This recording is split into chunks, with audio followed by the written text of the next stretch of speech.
Hello students, कैसे हैं आप सब। आई होप आप लोग इस लॉकडाउन में मज़े कर रहे होंगे।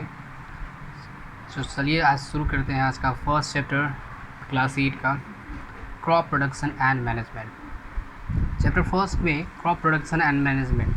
First of all I will explain about the crops. So what's the crops? Crops means फसल and production means उत्पादन. Okay? And management. What about the management? तो जब भी हम फसल उगाते हैं, उसका प्रोडक्शन करते हैं, तो उसको स्टोरिंग करते हैं, मैनेजमेंट देखते हैं, उसको कहाँ रखना है उसके बारे में देखते हैं। तो हम अभी क्रॉप्स के बारे में पढ़ेंगे, प्रोडक्शंस उसके बारे में पढ़ेंगे और उसके रख रखाव के बारे में पढ़ेंगे इस चैप्टर में। ये हमारा फर्स्ट चैप्टर है। सबसे पहले क्रॉप्स और प्रोडक्शन और उसके मैनेजमेंट को पढ़ने से पहले हम एग्रीकल्चर प्रैक्टिसेस को देखते हैं। एग्रीकल्चर प्रैक्टिसेस क्या होता है? एग्रीकल्चर कृषि और प्रैक्टिसेस मतलब कि उसके विधि। तो इस सेशन फर्स्ट में हम लोग पढ़ेंगे सबसे पहले कि एग्रीकल्चर प्रैक्टिसेस क्या है। तो रिकैप करते हुए मैं आप लोगों को पहले बता दूं, आप लोगों ने प्रीवियस क्लासेस में पढ़ लिया होगा कि जितने भी all living organism required food, जितने भी लिविंग ऑर्गेनिज्म होते हैं उन्हें फूड की रिक्वायरमेंट होती है, उन्हें भोजन चाहिए, वो प्लांट्स हो या एनिमल्स हो। Okay. Second thing is plants can make their food themselves.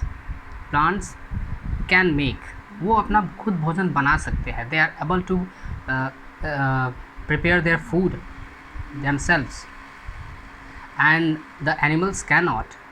वहीं पे प्लांट्स अपना भोजन बना सकते हैं by the process of photosynthesis, लेकिन एनिमल्स हमेशा प्लांट्स पे ही डिपेंडेंट रहते हैं या फिर कोई अदर एनिमल पे डिपेंडेंट रहते हैं जो कि वो प्लांट्स पे डिपेंडेंट होते हैं। Third thing is animals include humans can not make their own food. मैंने अभी बताया आपको कि एनिमल्स जैसे कि एनिमल्स जानवर जो भी होते हैं पशु, उनमें ह्यूमन्स इंक्लूडिंग ह्यूमन्स इंसानों को भी लेके can not make their own food, अपना भोजन खुद से कभी नहीं बना सकते हैं because they are not able to prepare their food. Okay, so that's why they depend on the plants for their food, for their consuming foods. Next thing is they are depended on plants and on the animals for their food. अभी मैंने जो आपको बताया कि वो depended होते हैं plants पे, एनिमल्स पे डिपेंडेड होते हैं अपने भोजन के लिए। तो एक क्वेश्चन आता है कि why do we have eat food, हमें भोजन क्यों ज़रूरी होता है, हमें भोजन क्यों करना होता है। Why do we have eat food, हमें भोजन क्यों चाहिए। So food gives us energy, this energy is utilize for the carrying out various body functions.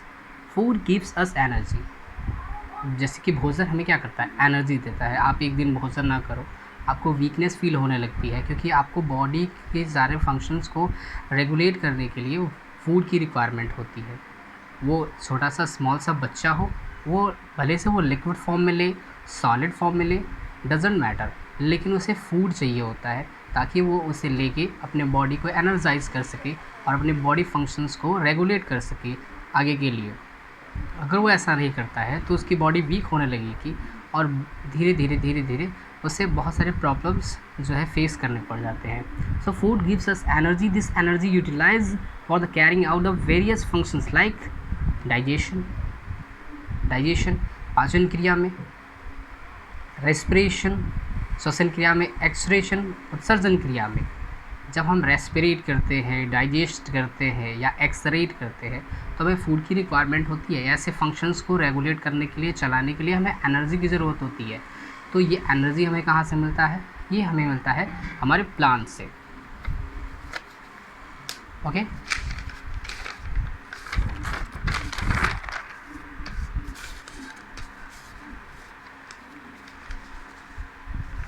Okay, since we all need food, how can we provide food to a large number of people in our country. अगर आज के date में देखा जाए तो हमारे देश की कुल आबादी जो है 1.5 अरब है, 130 करोड़ की आबादी है। इतने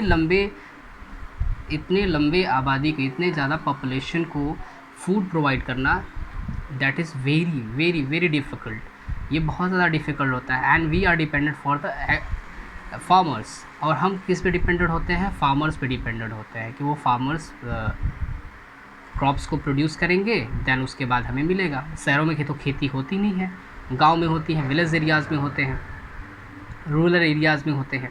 सो दैट्स वाई अब इतने लार्ज अमाउंट के जो है क्वांटिटी में फूड को प्रोवाइड करना it's very compulsory and very difficult. ये ज़रूरी भी है और बहुत डिफ़िकल्ट भी है।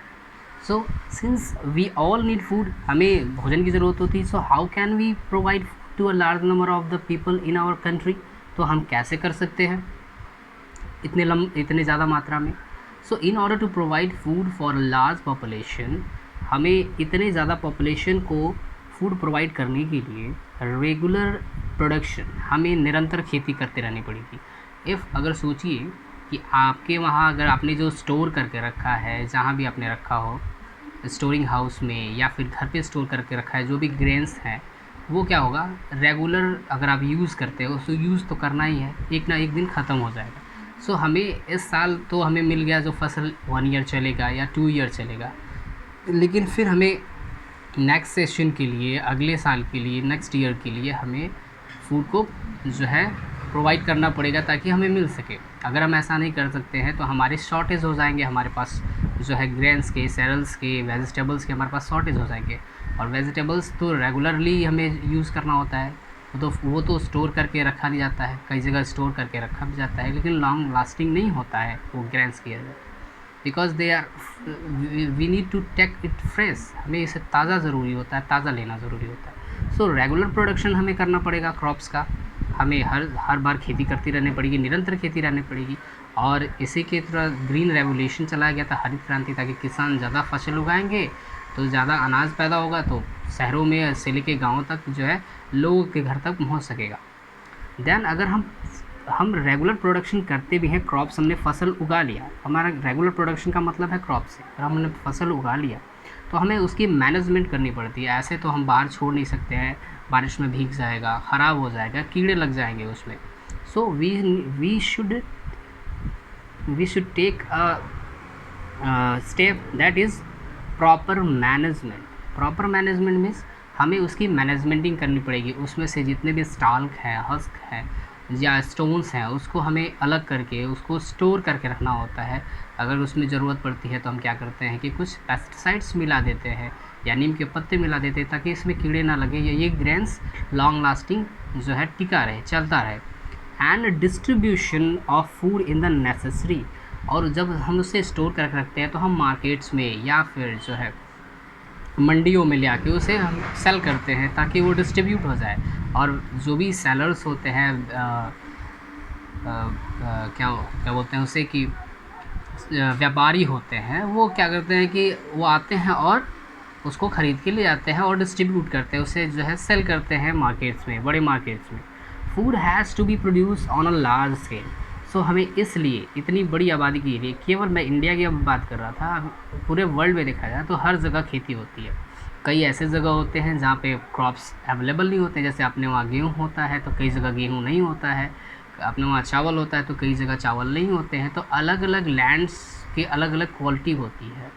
दैट्स वाई वहाँ पे हमें जहाँ पे अवेलेबल नहीं होता है, जैसे कि माउंटेन्स रीजन्स में, जो भी पहाड़ी क्षेत्र होते हैं वहाँ पे गेहूँ धान की खेती नहीं होती है उतनी मात्रा में, तो वहाँ पे क्या होते हैं, वहाँ पे फल होते हैं या टूरिस्ट प्लेस होता है, तो वहाँ पे यहाँ से ग्रेन्स को ट्रांसपोर्ट किया जाता है, अनाजों को भेजा जाता है, तब वहाँ के लोग उसको लेते हैं। So food has to be produce on a large scale, इसलिए हमें बहुत ज़्यादा मात्रा में फूड को प्रोड्यूस करना होता है, उत्पादन करना होता है। अभी तो हमने जाना ये कि हमें भोजन क्यों ज़रूरी होता है, और ये चेन के बारे में जाना कि प्रोडक्शन क्यों ज़रूरी है,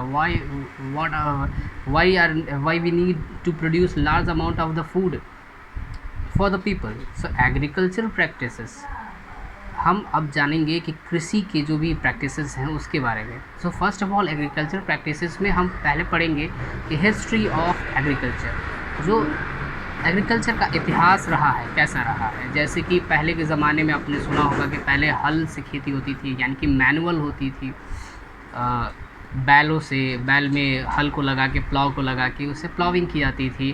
फिर उसके बाद से तो उसके हार्वेस्टिंग के लिए भी जो है पीपल्स स्टॉल से या फिर किसी और इक्विपमेंट से उसे हार्वेस्ट करते थे। फिर उसके बाद से मैनुअल ही जो है ग्रेन्स को स्टॉल से अलग करना पड़ता था।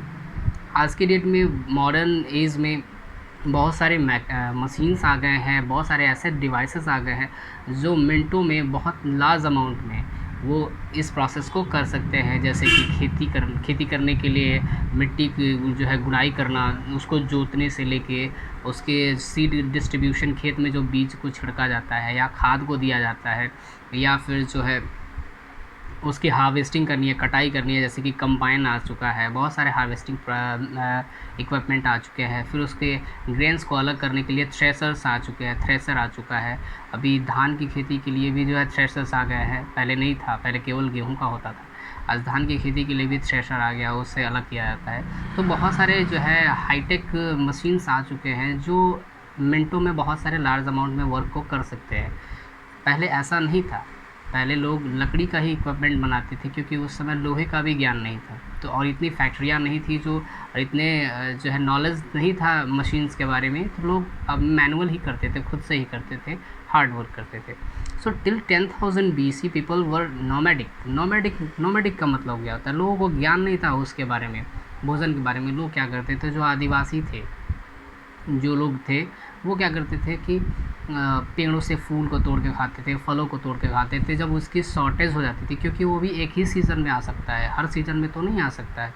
तो उस समय क्या होता था कि वो लोग क्या करते थे कि उस फलों की जगह पे या फूलों की जगह पे वो क्या करते थे, जानवरों का शिकार करके उसको ले आके उसको जैसे भी तैसे खाते थे। पहले तो कच्चा खाते थे, फिर जैसे जैसे आग का खोज हुआ उसके बाद से आग का इस्तेमाल करने लगे। They wandered in the groups from place to place in search of food and shelters. They wandered in group from place to place in search of food and shelter. तो वो क्या करते थे, wandered मतलब कि भटकना होता है, वो भटकते रहते थे यहाँ से वहाँ, वो एक जगह पे स्टेबल नहीं होते थे, क्योंकि उनको जहाँ भी भोजन मिलता था वो वहाँ पे जो है मूव कर जाते थे। जहाँ भी अच्छा क्लाइमेट होता था, गुड क्लाइमेट होता था, वहाँ के लिए वो मूव कर जाते थे। वो मूवेबल थे, वो एक जगह से दूसरी जगह एक ग्रुप में आते जाते रहते थे, वो एक जगह टिकते नहीं थे। जहाँ पे उनको अच्छा मौसम दिखा, खाने की व्यवस्था दिखी, वहाँ पे वो रुक जाते थे और कुछ दिनों तक उसको सोर्स को यूज़ करते थे। जब वहाँ पे ख़त्म हो जाता फिर वो मूव कर जाते थे वहाँ से। So place to place in search of food and shelter. Shelter means उनको रहने के लिए जहाँ पे जगह मिल जाता था। पहले के लोग तो गुफाओं में रहते थे, धीरे धीरे उनके माइंड्स डेवलप हुए, फिर वो जो है घास फूस से घर बनाना शुरू किए। आज के टाइम में तो टेक्नोलॉजी इतनी हायर है कि आदमी बड़े ऊंची ऊंची बिल्डिंग्स बनाता है, बहुत ही टिकाऊ बनाता है। So they and second thing is they ate raw fruits and vegetables and started hunting for the animals food. मैंने वही बताया कि वो कच्चे फलों को, वेजिटेबल्स को, यहाँ तक कि शिकार करना शुरू कर दिया। वो ग्रुप्स में शिकार करते थे जानवरों का और उन्हें हंटिंग करके जो है ले आते थे और उसको खाते थे।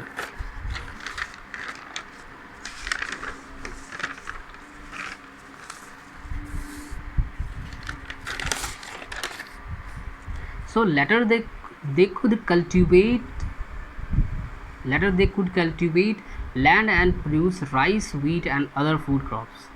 बाद में धीरे धीरे क्या हुआ कि वो कल्टीवेशन कर सके, जुताई कर सके खेत की, अपने लैंड्स की, ज़मीनों की। प्रोड्यूस राइस, जैसे कि राइस को उगाना शुरू कर दिया उन्होंने, क्योंकि उन्होंने पता चल गया था कि ये अनाज की श्रेणी में आता है। वीट, गेहूँ को उगाना शुरू कर दिया। एंड अदर फूड क्रॉप्स, जैसे कि बहुत सारे हैं आज के डेट में। This was the starting of agriculture. यही स्टार्टिंग था एग्रीकल्चर का, कृषि का यही स्टार्टिंग एज था।